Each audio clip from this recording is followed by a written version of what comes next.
श्री गणेशाय नमः. श्री स्वामी समर्थ. श्री गुरुदेव दत्त महाराज की जय. आज आपण मोक्षदा एकादशीच्या व्रताची कथा ऐकणार आहोत. मोक्षदा एकादशीच्या कथेच्या माहितीमध्ये युधिष्ठिर श्रीकृष्णाला म्हणाले, देवदेवेश्वरा, मार्गशीर्ष महिन्याच्या शुक्ल पक्षात कोणती एकादशी येते, तिचा विधी काय आहे व त्या व्रतात कोणत्या देवतेची पूजा केली जाते? स्वामी, हे सर्व यथार्थपणे सांगावे. आता श्रीकृष्ण म्हणाले, राजन, मार्गशीर्ष महिन्यातील शुक्ल पक्षाच्या एकादशीचे वर्णन करतो, जिच्या केवळ श्रवणानेच वाजपेय यज्ञाचे फळ मिळते. तिचे नाव मोक्षदा एकादशी आहे, जी सर्व पापांचे अपहरण करणारी आहे. त्या दिवशी प्रयत्नपूर्वक तुळशीच्या मंजिरी व धूप दीपाने भगवान दामोदराची पूजा केली पाहिजे.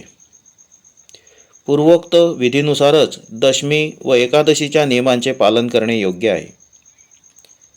मोक्षदा एकादशी मोठमोठ्या पापांचा नाश करणारी आहे. त्या दिवशी रात्री माझ्या प्रसन्नतेसाठी नृत्य, भजन, स्तुतीद्वारे जागरण केले पाहिजे. ज्याची पितरे पापांमुळे नीच योनीत पडलेली आहेत, त्यांनी ही एकादशी करून आपल्या पितरांना हिचे पुण्यदान करावे. त्यामुळे पितरांना मोक्ष होईल, याच यत्किंचितही संशय नाही. फार पूर्वीची गोष्ट आहे. वैष्णवांनी विभूषित परम रमणीय चंपक नगरीत वैखानस नामक राजा राहत होते. ते प्रजेचे पुत्रवत पालन करीत होते. अशा प्रकारे राज्य करताना राजाने एके दिवशी रात्री स्वप्नात पितरांना नीच योनीत पडलेले पाहिले. त्या सर्वांना या अवस्थेत पाहून राजा चकित झाला. सकाळी ब्राह्मणांना स्वप्नातली गोष्ट सांगितली. राजा म्हणाला, ब्राह्मण हो, मी माझ्या पितरांना नरकात पडलेले पाहिले. ते सतत रुदन करीत मला म्हणत होते की, तू आमचा पुत्र आहेस, म्हणून या नरक समुद्रातून आमचा उद्धार कर. ब्राह्मण हो, अशा स्वरूपात मला पितरांचे दर्शन झाले, यामुळे मी बेचैन झालो आहे.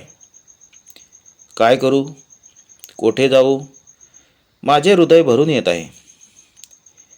हे ब्राह्मण हो, असे व्रत, असे तप, असा योग सांगण्याची कृपा करावी, ज्याद्वारे माझ्या पूर्वजांची नरकातून तत्काळ सुटका होईल. माझ्यासारख्या बलवान व साहसी पुत्र असूनही माझे मातापिता नरकात पडले आहेत. मग अशा पुत्राचा काय लाभ? ब्राह्मण म्हणाले, राजन, येथून जवळच पर्वत मुनीचा आश्रम आहे. ते भूत भविष्याचे ज्ञात आहेत. नृपश्रेष्ठ, तुम्ही त्यांच्याकडे जा.